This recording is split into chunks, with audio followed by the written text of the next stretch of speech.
j'aimerais vous parler un peu de mon livre. Je vais vous présenter mon livre. J'aimerais vous dire ce que je trouve personnellement le plus important dans ce livre-là.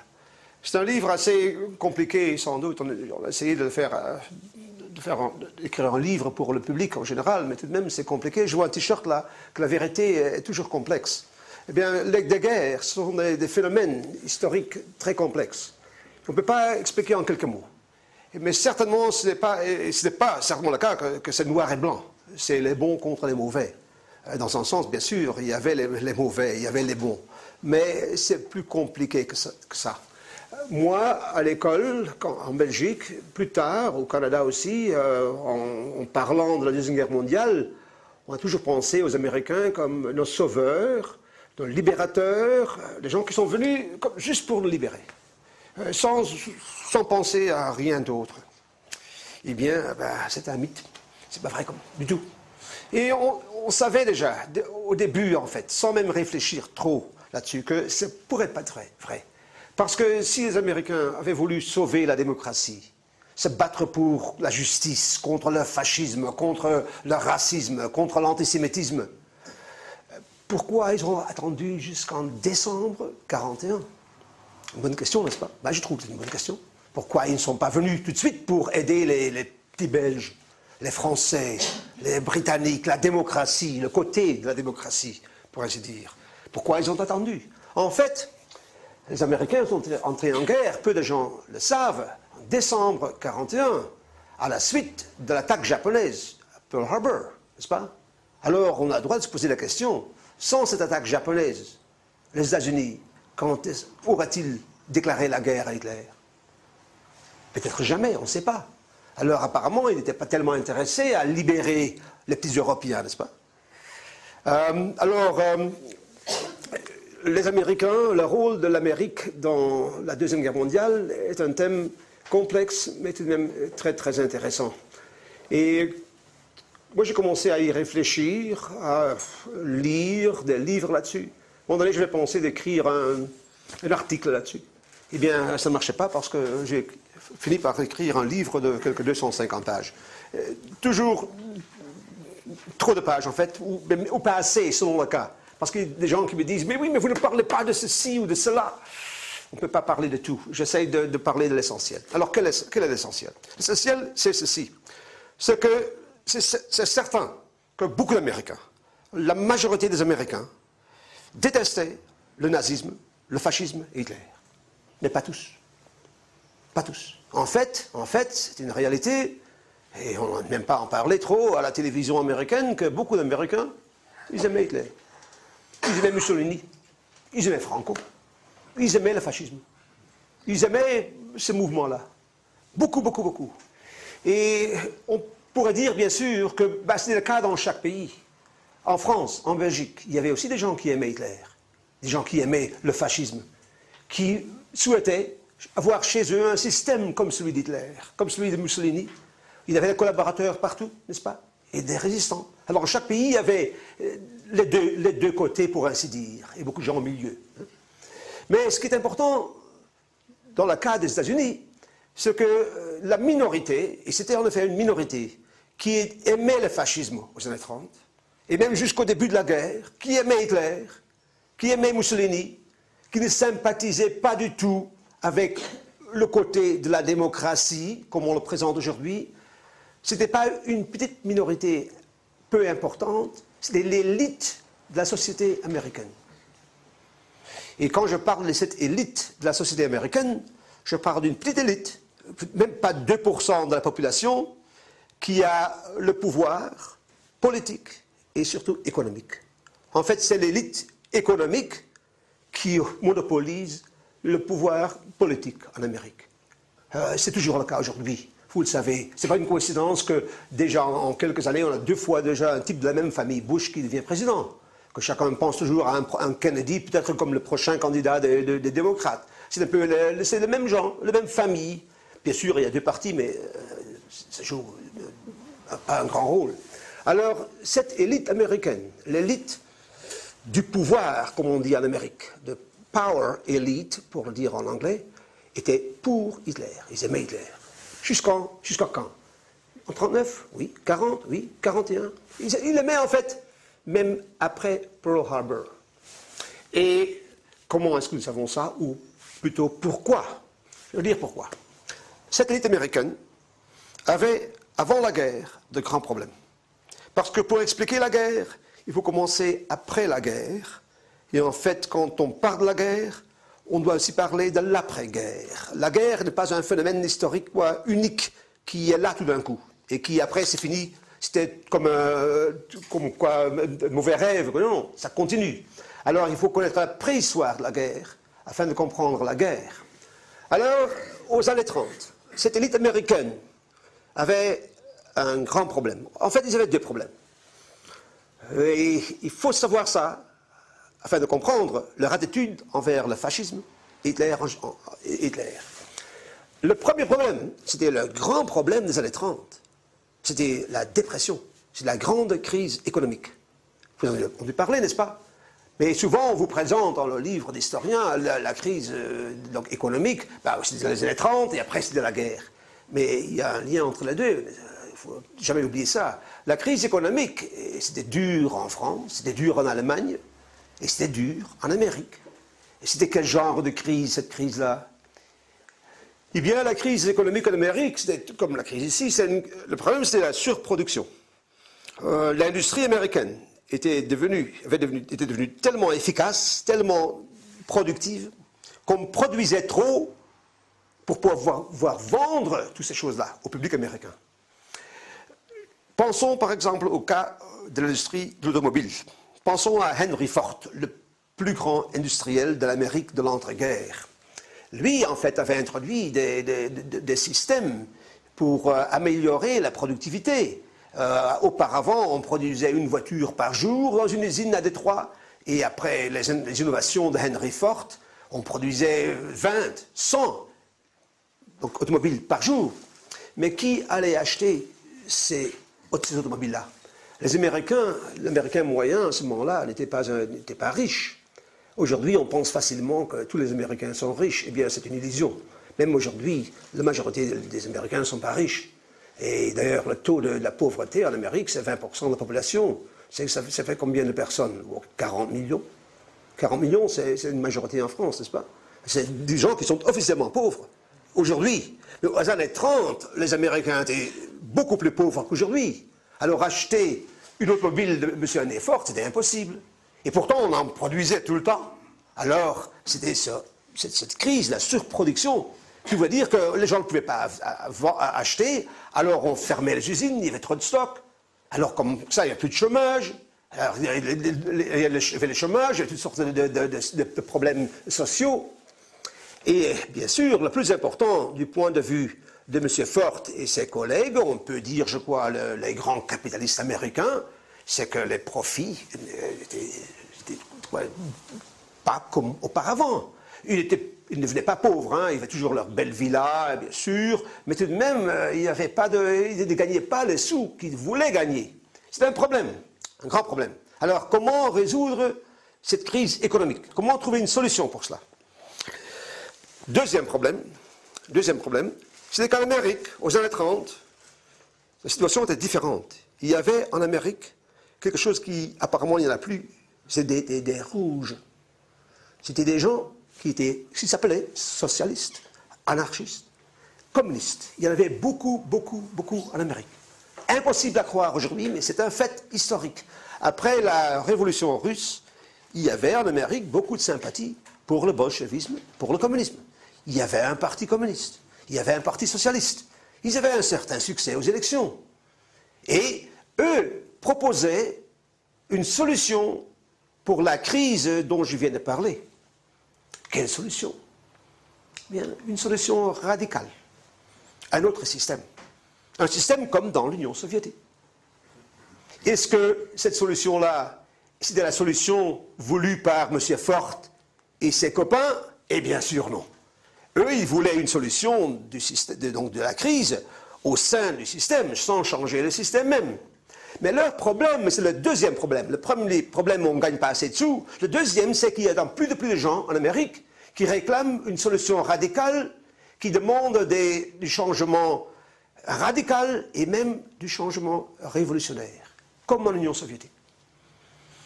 À cause de cela, bien sûr, on détestait, l'élite américaine détestait tout ce qui était gauchiste, socialiste, marxiste, surtout communiste. Et l'Union soviétique était perçue par cette élite-là comme la source d'inspiration, des rouges américains, des Américains rouges. Les historiens américains parlent des années 30, des dirty 30s, les sales années 30, à cause de la crise économique. Et aussi, ils parlent des red 30s, les années 30 rouges, parce qu'il y avait tant de marxistes, socialistes, communistes, etc. Alors ça aussi, c'est un problème pour M. Ford et ses copains. Alors comment résoudre cette crise-là, résoudre ce problème-là? Eh bien, vers le milieu des années 30, petit à petit, l'élite américaine s'est aperçue, s'est rendue compte qu'il y avait tout de même une solution à leur goût. Mais plus tard, ils se sont aperçus qu'il y avait une autre solution, encore meilleure. Je vais vous présenter ces deux solutions. La première solution s'appelait le fascisme. La deuxième solution s'appelait la guerre. Ok? Alors, il y a des gens qui disent, mais comment pouvez-vous dire que pour l'élite américaine, le fascisme, qui est même un phénomène européen, était perçu comme une solution pour les problèmes économiques et sociaux de l'élite américaine aux années 30, parce qu'il n'y avait pas de mouvement fasciste en Amérique. Eh bien là, la réponse est assez simple. Si, il y avait des mouvements fascistes en Amérique. Il y en avait. Et ils ont joué du support, ils ont été financés par ces grands capitalistes américains, comme ça avait été le cas en Italie et en Allemagne. Mais ce n'est pas nécessairement ça ce que je veux dire. Ce n'est pas comme si M. Ford et ses amis et ses collègues voulaient installer un système fasciste à Washington. Non, mais ils aimaient ce que Hitler et Mussolini avaient fait chez eux. Parce que, du point de vue de l'élite américaine, Hitler et Mussolini avaient résolu les deux problèmes qu'ils avaient chez eux, en Allemagne et l'Italie. Comment ça? Eh bien, ils avaient apparemment trouvé une solution pour la crise économique en créant de l'emploi et en redémarrant l'industrie et en annonçant les profits des grands capitalistes allemands et italiens, surtout par un programme de réarmement. En Allemagne, par exemple, Hitler est arrivé au pouvoir et on sait que le chômage a diminué sous Hitler. Mais il y a beaucoup de gens qui pensent que c'est en construisant les autobahns, les autoroutes qu'il a fait ça. Mais non, il a surtout fait ça en exigeant, en demandant et en offrant aux industriels allemands, donc de préparer une guerre. Alors Hitler, par exemple, Hitler n'était pas communiste, il n'a pas nationalisé ou étatisé l'industrie allemande, il a simplement dit aux types comme Krupp, alors produisez pour l'armée, on vous payera, et comme ça il y aura du travail pour tout le monde, et vous gagnerez beaucoup d'argent. Cette idée-là plaisait beaucoup à M. Henry Ford. Et la raison pour laquelle ils aimaient cette solution-là, est-ce que eux, les industriels américains, profitaient directement du programme de réarmement allemand. Comment ça? Les usines de Ford et de General Motors, ils se trouvent tout de même à Détroit, n'est-ce pas, et à Chicago. Oui, mais les gens ne savent pas qu'aux années 20 déjà, à la suite de la Première Guerre mondiale et des problèmes financiers de la France et de l'Allemagne au cadre des réparations allemandes, les Américains avaient investi beaucoup d'argent en Europe aux années 20, et surtout en Allemagne.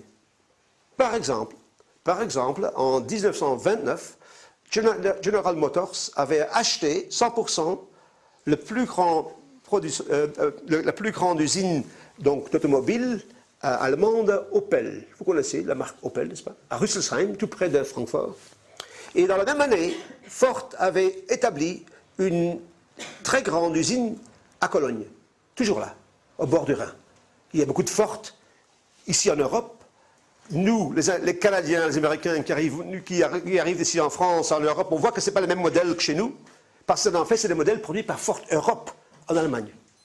Alors, bien que ces usines-là étaient la propriété d'associations de firmes américaines, ces usines aussi profitaient du boom, donc de l'explosion du business généré par le réarmement d'Hitler. En fait, aux années 30, Ford et ses copains ont commencé à faire beaucoup d'argent en Allemagne. En même temps, ils ne gagnaient pas beaucoup d'argent, très peu en Amérique, mais en Allemagne, sous Hitler, ils en profitaient. Ils en profitaient parce qu'Hitler leur disait « c'est pas la peine, mes chers amis, d'essayer de produire de petites voitures pour le citoyen allemand. Vous allez maintenant produire des camions, des chars et des avions. Et on vous payera. » Monsieur Hitler, comment allez-vous payer? Eh bien, il y aura une guerre et les perdants payeront. OK? Alors Ford aimait beaucoup Hitler. En fait, il a rendu beaucoup de services à Hitler. Ils ont produit, Ford et General Motors ont produit beaucoup de chars et d'avions pour le régime nazi. Moi, j'ai une photo, je ne l'ai pas apportée, mais vous pouvez la trouver sur l'Internet, où M. Henry Ford reçoit une médaille, donc de la part d'Hitler, par la main du consul général de l'Allemagne à Détroit, je crois que c'était en 1938, pour les services qu'il avait rendus à la cause allemande, c'est-à-dire à la cause nazie, c'est-à-dire à la cause de la préparation de la guerre. En même temps, des types comme Mussolini et Hitler avaient montré comment résoudre le deuxième problème qui embêtait M. Ford et les grands capitalistes américains, c'est-à-dire ce péril rouge-là. Qu'est-ce qu'Hitler avait fait avec les communistes socialistes en Allemagne? Eh bien, tout d'abord, il avait fermé tous les syndicats, plus de syndicats, c'était très bien, trouvait Ford qu'il détestait les syndicats. Et deuxièmement, les communistes se trouvaient en quelques semaines à Dachau, dans les camps de concentration, parce que les prisons étaient archi pleines, alors il fallait établir des camps de concentration, pas pour les juifs, ça c'est plus tard, hein, mais pour les ennemis politiques des nazis, c'est-à-dire les socialistes, mais surtout les communistes, et beaucoup d'autres aussi. Alors, des types comme Ford, ils disaient, mais mon Dieu, cet Adolphe-là, c'est un type comme ça, hein, et avec lui, on peut gagner de l'argent, et il n'y a plus de péril rouge. C'est formidable. Il disait en Amérique à ce moment-là, with Hitler, you can do business. Avec Hitler, on peut faire des affaires. Et lui fait notre affaire. Mais même mieux, parce qu'Hitler avait montré comment on pouvait éliminer le péril rouge donc, dans chaque pays. Hitler l'avait fait en Allemagne, Mussolini l'avait fait en Italie, et eux, en Amérique, ils espéraient avoir quelqu'un qui ferait la même chose en Amérique. Mais plus que ça, Hitler, dans Mein Kampf, avait écrit clairement quels étaient ses plans pour la guerre. Cette guerre qui devait venir, c'était la guerre contre l'Union soviétique, le berceau du communisme, la source d'inspiration des Américains rouges, n'est-ce pas? Alors quand, durant un dîner d'affaires d'un grand manager de, disons, IBM ou ITT, qui était là aussi implanté en Allemagne, et M. Göring, qui était le tsar économique du régime nazi, quand il parlait donc du bon business qu'on fait ensemble, sans doute, à un moment donné, un Américain a dit « Monsieur Göring, c'est un plaisir de faire des affaires avec vous, c'est formidable, et on va vous livrer ces camions-là, et ces chars, et ces avions, pas de problème. Mais alors, ça veut dire que vous préparez la guerre, n'est-ce pas? » Ah oui, oui, c'est certain, il y aura la guerre, ça c'est certain, il y aura la guerre. Et eh bien, c'est pas notre business, hein, parce que nous, on produit les choses, et là, vous achetez, moi je ne pose pas de questions. Mais entre nous, cette guerre-là, vous allez attaquer qui? La France? La Belgique, peut-être? Dis-moi, entre nous, hein?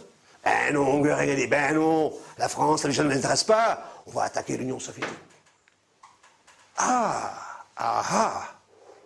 Ouais, ça c'est intéressant. En fait, ça c'est formidable. Hitler, c'est un rêve. Ce type-là, il fait tout pour nous. Il va non seulement, avec lui, on gagne de l'argent, il élimine les rouges, et maintenant il va exterminer, en finir avec la source du communisme en Union soviétique. C'est un type comme ça. Cette guerre, c'est pour quand? Il ne faut pas croire que les Américains, les élites américaines avaient peur de la guerre. Non, ils se réjouissaient déjà d'avance de cette guerre. C'est une guerre qui allait en terminer. une fois pour toutes, avec ce problème qui représentait pour eux l'existence de l'Union soviétique. Okay? Alors, tous ces gens-là, ils ont produit pour les nazis. Je parle de Ford et de General Motors. À Rüsselsheim, à côté de Francfort, General Motors produisait surtout des avions Junkers 88, des bombardiers, qui, quelques années plus tard, ont bombardé la Belgique, la France, Londres, produits par les Américains. Okay?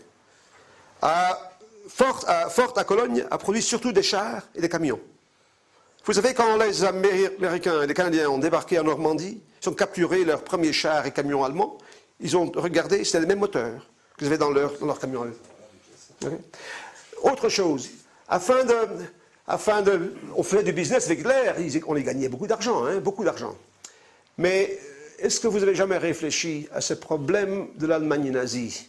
L'Allemagne, pour gagner la guerre, a préparé une nouvelle formule, a utilisé une nouvelle formule de guerre. La guerre éclair, n'est-ce pas? Blitzkrieg, guerre éclair. C'était quel genre de guerre? Eh bien, les Belges, les Français, ils pensaient toujours 14-18, nous sommes là dans nos tranchées, ligne Maginot, où sont-ils? Quand ils arriveront, ce sera comme en 17 à Verdun. L'avantage, c'est la défense, n'est-ce pas? Alors, Hitler le savait, les Allemands le savaient. Au lieu de ça, les Allemands ne sont pas arrivés, et tout d'un coup, ils étaient là, oui, mais là-bas et là-bas aussi. Parce qu'ils allaient arriver avec Stuka, avec des chars, avec l'infanterie, l'artillerie. Et en quelques heures, c'est terminé pour les Belges à Ebenemal, n'est-ce pas? Alors, c'est ça, donc, le système guerre éclair. Mais pour faire la guerre éclair, il faut des chars rapides, des camions pour transporter les troupes en toute vitesse, n'est-ce pas, pour percer vers Abbeville. Hein. Il faut aussi encore de l'essence. Beaucoup d'essence. Où est le pétrole en Allemagne? Eh bien, la dernière fois que je suis allé en Allemagne, il y avait beaucoup de bière, surtout en Bavière, mais je n'ai pas vu de puits de pétrole. Alors, l'Allemagne devait et doit toujours importer chaque goutte de pétrole, d'essence. D'autre part, d'où venait l'essence avec laquelle les chars américains, allemands ont percé sur Abbeville, Paris, plus tard, avant, Varsovie, plus tard, Leningrad? Eh bien, demandez à Texaco et demandez à Exxon. C'est eux qui ont fait. Et ils ont gagné beaucoup de sous là-dessus. En 1939, oui. En 1940, oui. En 1941, oui. Vous savez, en été 41, quand les chars allemands se trouvent devant Moscou et Leningrad, vous savez quel pourcentage de huile à moteur donc utilisée par les Allemands venait des sources américaines? Un chercheur allemand m'a montré le document. Donc, l'huile à moteur, très important, n'est-ce pas? Pour lire en façon belge, 96%, 96%. Alors, en fait, on peut dire, et un historien américain a écrit, que sans essence américaine, Hitler n'avait jamais pu envahir la Pologne, la France, la Belgique, l'Union soviétique. C'était impossible, impossible. Alors, pour les grands industriels américains, Hitler, le fascisme, ce n'était pas un problème. C'était un copain, c'est une solution. Parce que pour eux, en fait, le danger, c'était les rouges. C'est l'inverse. C'est une ironie de l'histoire que la guerre qui a suivi, dans cette guerre, les Américains sont battus, en fait, avec leur ennemi, l'Union soviétique, contre leur ami, l'Allemagne nazie.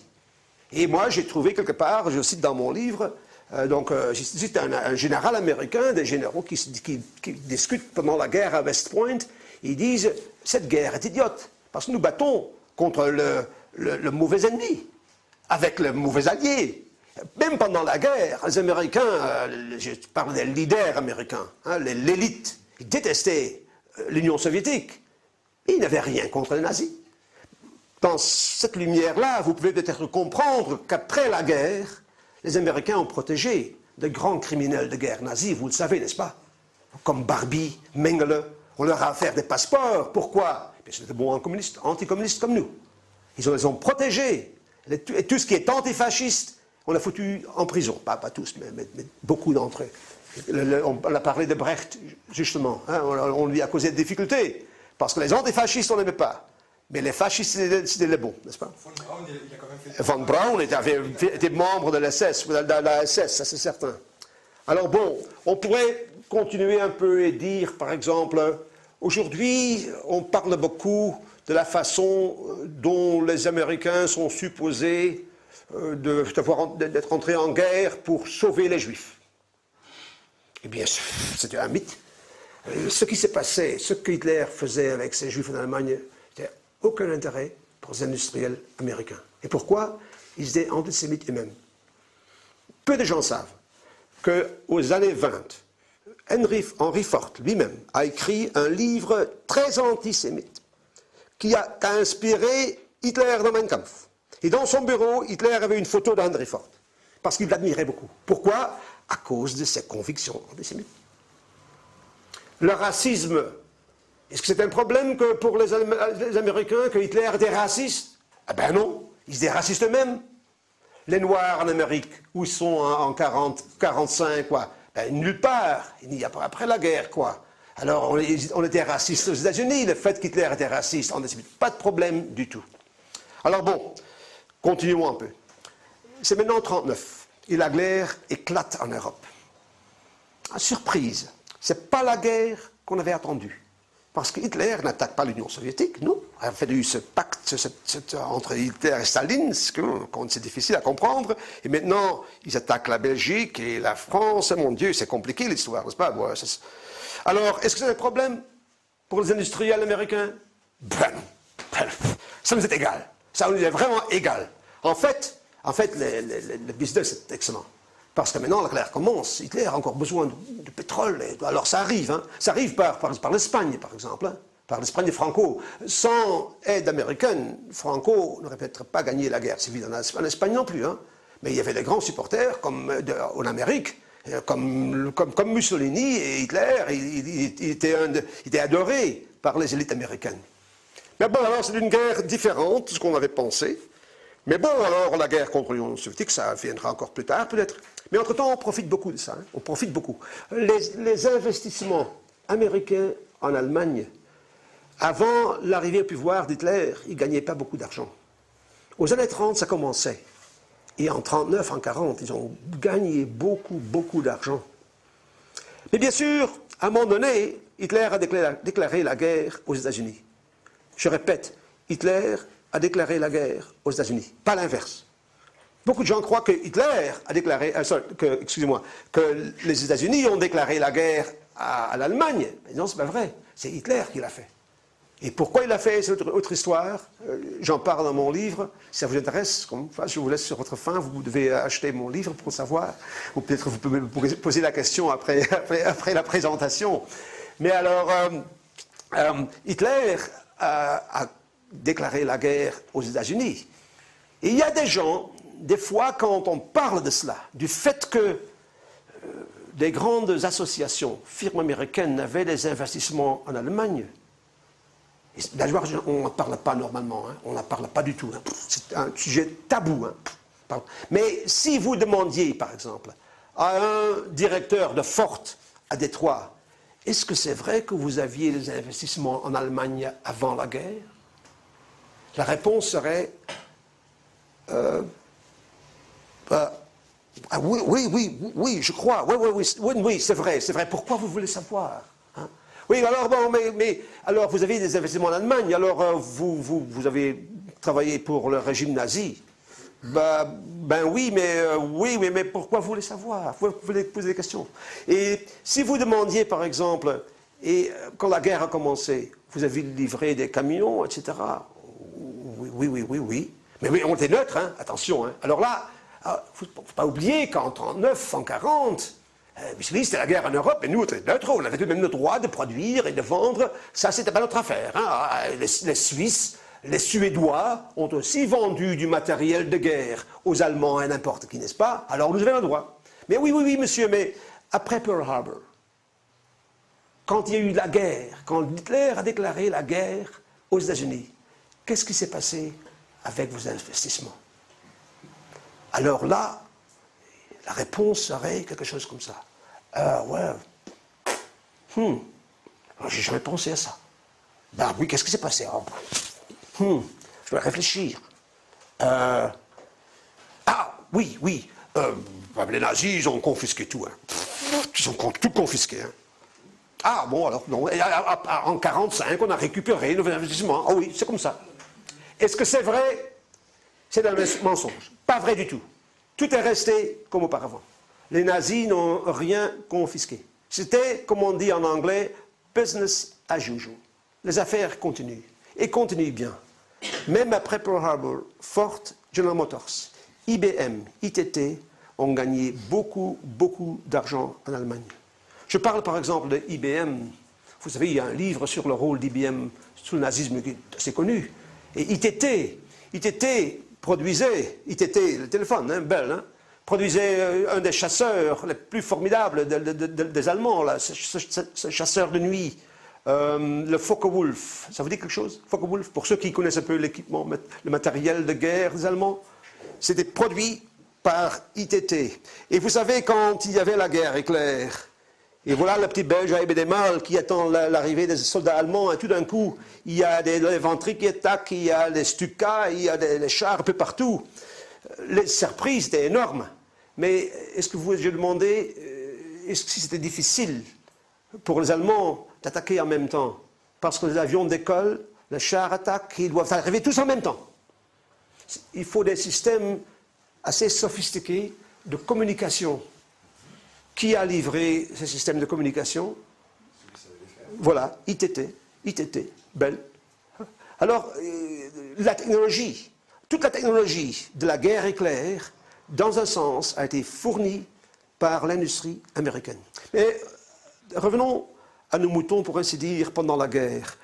Alors, même après Pearl Harbor, les grands investissements américains en Allemagne ont continué à produire pour l'effort de guerre nazi. Et Hitler et les nazis ont continué à payer les factures. Qu'est-ce que les Américains ont fait avec cet argent-là? Et il y a encore d'autres questions concernant ce problème-là. Ford, par exemple, avait une usine gigantesque à côté de Cologne, au bord du Rhin, facile à identifier, même de 2 km ou 3 km. Pendant la guerre, les Alliés ont bombardé Cologne, toutes les églises, cathédrales, tous capoutes. Pas une seule bombe n'est jamais tombée sur l'usine de Ford à Cologne. À Cologne, les gens qui ont vécu la guerre vous diront que pendant un bombardement allié, l'endroit où on était en sécurité, c'était la grande usine de Ford au bord du Rhin. Pourtant, est-ce qu'on ne savait pas? Ben oui, on savait. Mais les Américains disent, c'est à nous ça, on ne bombarde pas notre propriété. La même chose à Rüsselsheim, la même chose aux usines au côté de Stuttgart de IBM, on n'a pas bombardé. Pendant la guerre, tout de même, les Américains en Allemagne avaient quelques problèmes. Parce que, par exemple, la guerre éclair, ça devait marcher bien en Pologne. Ça marchait en Belgique et en Hollande, ça marchait en France, et ça devait marcher en Union soviétique. Ah oui, ça devait marcher. Quand la guerre a commencé en Union soviétique, en juin 1941, on a demandé à un spécialiste en Allemagne, ça va durer combien de temps là? Ils ont dit 6 semaines. Ça sera terminé en 6 semaines. C'était l'avis donc du Oberkommandeur der Wehrmacht à Berlin. Et à Washington et à Londres, quel était l'avis des spécialistes là? Eh bien, on disait 6 semaines. À Washington et à Londres, on est d'accord, 6 semaines. On a dit, je cite un général américain qui a dit, l'armée allemande va craquer l'armée rouge comme un œuf, comme ça. Et un spécialiste britannique a dit, l'armée allemande va passer, donc je ne sais pas comment le dire en français, mais va couper, donc l'armée rouge comme un couteau chaud dans le beurre, comme ça. Alors bon, ça commence bien, mais après 6 semaines, il n'y avait toujours pas la victoire, n'est-ce pas? Et la victoire n'est jamais venue. Ça voulait dire, parce que cette guerre éclair avait un côté militaire, mais aussi un côté économique. Parce que Hitler savait, il n'était pas bête, que l'Allemagne avait perdu la Première Guerre mondiale pas à cause d'une infériorité militaire, mais à cause de cet encerclement par les Alliés et le manque de ressources telles le pétrole, etc. En fin de compte, les Allemands n'avaient plus rien en 18. Du point de vue militaire, ils étaient toujours très forts. Ils ont encore lancé une offensive gigantesque au printemps 18, vous le savez. Ils ont en fait, pour ainsi dire, arraché la défaite de la gueule de la victoire. Pour traduire l'image, quoi, métaphore anglaise. Alors Hitler savait que pour gagner une guerre, l'Allemagne devait gagner vite. Parce qu'une guerre prolongée, l'Allemagne ne pouvait pas gagner. Tandis que les amis de l'Allemagne, l'Union soviétique, les Britanniques, les Américains avaient des ressources partout au monde. Alors, victoire rapide ou défaite. Victoire rapide ou défaite. La victoire rapide vous permettra aussi de mettre la main sur les ressources des pays qui sont conquis, n'est-ce pas? Et bien sûr, ici, le grand prix aurait été l'Union soviétique. Parce que là, il y a le pétrole de Bakou et de la Tchétchénie. Ce n'est pas une coïncidence que c'est là qu'il y a des problèmes aujourd'hui, parce qu'il y a l'huile et le pétrole dans l'air quand on parle de ça, n'est-ce pas? Comme le Moyen-Orient en général. Hein? Alors l'idée de la guerre éclair était donc de battre l'Union soviétique, donc de mettre la main sur les richesses de l'Union soviétique, et après 6 semaines, les travailleurs allemands pouvaient rentrer chez eux pour aller travailler chez Ford, etc. Mais non, ils ont dû rester. Ils sont restés en Allemagne. Alors, un grand problème pour les industriels américains en Allemagne, ainsi, comme pour les industriels allemands, c'est le manque de main-d'œuvre. Alors, quelle était la solution des Allemands? Esclaves. Esclaves. Des déportés. Ouvriers de la France, de la Belgique, de l'Ukraine, de n'importe où. Et en fait aussi, oui, tous ces camps de concentration. Les gens, on a tué des gens tout de suite, mais la majorité, ils ont dû travailler de jour et nuit. Et bien, mais si on n'avait plus, quand on était tombés morts, pas de problème, il y en a d'autres qui arrivent. Ce n'est pas une coïncidence qu'il y avait toutes sortes de grandes usines allemandes et aussi américaines, à côté d'Auschwitz, de Dachau, de Mauthausen. C'était pour exploiter la main-d'œuvre de ces gens-là. On sait que pour Siemens, Mercedes, Volkswagen, ils ont profité de ces systèmes d'esclavagisme, on dit en français, je crois, hein, des nazis. Est-ce que, par hasard, les usines américaines en Allemagne, pendant la guerre, ont utilisé des esclaves? Absolument. Absolument. Absolument. Mais même des prisonniers de Buchenwald ont travaillé pour Ford. Et Ford leur a payé combien? 0. La bouffe était bonne dans la cantine? Non. Le taux de mortalité était élevé? Ah oui. Mais pas de problème, hein, pas de problème, parce qu'il y avait de l'ordre, il n'y avait pas de syndicat, il y avait la SS pour garder un œil sur vos ouvriers. Système formidable. Comme ça, les profits réalisés par Ford et General Motors pendant la guerre en Allemagne ont encore augmenté. Alors, qu'est-ce qu'ils ont fait avec cet argent-là? Eh bien, ils ont acheté beaucoup d'autres, ils ont investi encore plus en Allemagne pendant la guerre, encore plus. Le stock d'investissement américain en Allemagne était plus grand en 1945 qu'en 1939. Et quand on commençait à parler après la guerre des réparations allemandes aux victimes des nazis, alors des réparations allemandes, par exemple, à l'Union soviétique, comme après la Première Guerre mondiale, des réparations pour la France et la Belgique, et on a dit, oui, on va faire, d'accord, à Yalta, Téhéran, oui, certainement, les Allemands vont payer, pas de problème. Mais tout d'un coup, il y a eu un coup de fil de Détroit, à la Maison Blanche. Idiot. Idiot. Quoi? Qu'est-ce que vous voulez dire, monsieur? Vous êtes des idiots, là. Pourquoi? Parce que vous ne savez pas que ces usines-là, c'est à nous. Si vous permettez aux Soviétiques de mettre la main sur les richesses de l'Allemagne pour avoir des réparations, nous, ce seront nos profits, c'est notre argent. Alors, ça ne va pas. Alors, d'accord, pas de réparation pour les Soviétiques.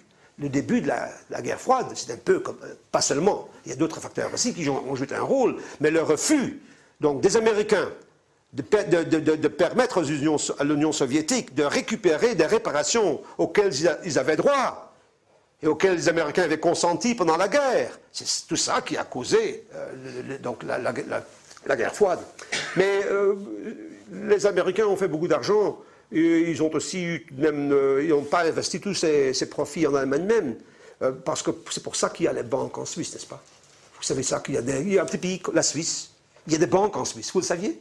Oui, il y a des banques en Suisse. À Bâle, par exemple, il y avait une banque qui s'appelle en anglais, je ne connais pas le nom en français, The Bank for International Settlements. La banque pour les règlements financiers internationaux. Une banque qui avait été créée aux années 20 en Suisse, surtout par des Américains et des Allemands. Et selon la constitution de cette banque, le grand chef, toujours un Américain, et le directeur, toujours un Allemand. Cette banque était là pendant la guerre, à Bâle? Oui. Et le président était américain? Oui. Et le directeur était allemand? Oui. Et le directeur allemand était nazi, un grand nazi. Et ils se parlaient, ah oui, tous les jours, bon copain, tous les jours. Et souvent, il y avait des visiteurs de l'Allemagne. Et l'ambassadeur américain à Berne était souvent là-bas. On se voyait, on arrangeait des choses comme ça. Alors, c'est presque 100% certain que beaucoup d'argent américain, d'argent gagné par les Américains en Allemagne, a trouvé son chemin en Suisse par cette banque-là. Elle est toujours là, cette banque-là. Il faudra leur écrire une lettre pour demander si c'est vrai ou non, mais c'est presque certain. Alors voilà, c'est comme ça que donc on a la guerre. Entre-temps, bien sûr, les batailles. On peut parler aussi de la façon dont les Américains ont fait la guerre. Pourquoi, par exemple, ils ont attendu de débarquer en Normandie jusqu'au moment où ce n'était plus nécessaire? Parce que des gens demandent souvent le tournant de la guerre, c'était quand? Et quand on regarde la télévision, chez nous au Canada, et aux États-Unis, et même en France, beaucoup de gens qui croient qu'à la Normandie. Juin 1944, en Normandie, les Alliés sont venus et c'était le début de la libération de l'Europe, c'est le début de la fin pour les nazis. Ben non, pas du tout, pas du tout. La guerre est terminée. Ben, pas terminée, mais le tournant, c'est auparavant. Mais quand ça? Stalingrad. Mais non, même pas Stalingrad. Même pas. Le tournant de la guerre, je veux dire, et quand? C'est le 5 décembre 1941. Je vous ai expliqué que pour gagner la guerre, l'Allemagne devait gagner la guerre très vite. À cause de cela, ils avaient le système guerre-éclair. Ça marchait très bien en Pologne, en France, en Belgique, ça devait marcher très bien en Union soviétique, 6 semaines. On lance la guerre, juin, ça sera terminé, mi-août, on sera là, retour pour la rentrée, comme on dit en France, le 1er septembre. Eh bien, le 1er septembre, non, ce n'est pas encore la rentrée. Ah, hein? Ok, bon, alors, 8 semaines. C'est la fin septembre-octobre. Toujours pas.